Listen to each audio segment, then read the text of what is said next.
ये जो टॉपिक है आवेशों के निकाय के कारण विभव के बारे में है, यानी अनेक आवेशों के कारण जो किसी सिस्टम पर कैसे हम लोग विभव को समझते हैं उसके बारे में है, यानी आवेशों के निकाय के कारण विभव। इसको समझेंगे हम लोग। तब V बराबर V1 जोड़ V2 जोड़ V3, आप इसमें Vn तक ले लेंगे। इसके कहने के अर्थ आवेशों के निकाय, यानी बहुत सारे सिस्टम होंगे, उस पर आवेश जब एडजस्ट होंगे तो वह विभव कैसा होगा उसके विषय में हम लोग को समझना है। तो अभी आप लोग को बताए थे कि V बराबर 1/4 एप्सिलॉन नॉट Q/R। तो मान लें कि अगर पहला निकाय है तो उस पर हो जाएगा कितना 1/4 एप्सिलॉन नॉट Q1/R1। अब इसी तरह से दूसरा निकाय है तो 1/4 एप्सिलॉन नॉट Q2/R2। तीसरा निकाय है तो 1/4 एप्सिलॉन नॉट Q3/R3।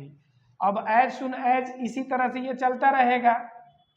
तो ये लास्ट में अगर आते हैं तो 1/4 एप्सिलॉन नॉट Q1/Rn।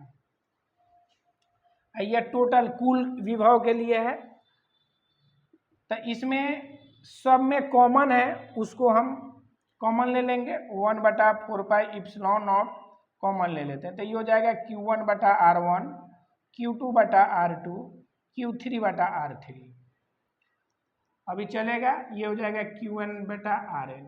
अब इस तरह के सिस्टम में आ गया तो 1/4 एप्सिलॉन नॉट आप लोग इसको समझ रहे होंगे क्योंकि ये बता चुके हैं, जिसके कारण से ये बेहतर ढंग से समझ में आता होगा आप लोग को।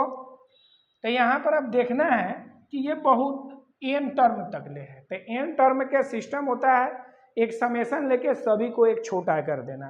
तो मान लिया कि यहाँ पर समेशन ले लेते हैं तो ऊपर Q है तो Q ले लिए और नीचे R है तो R ले लिए।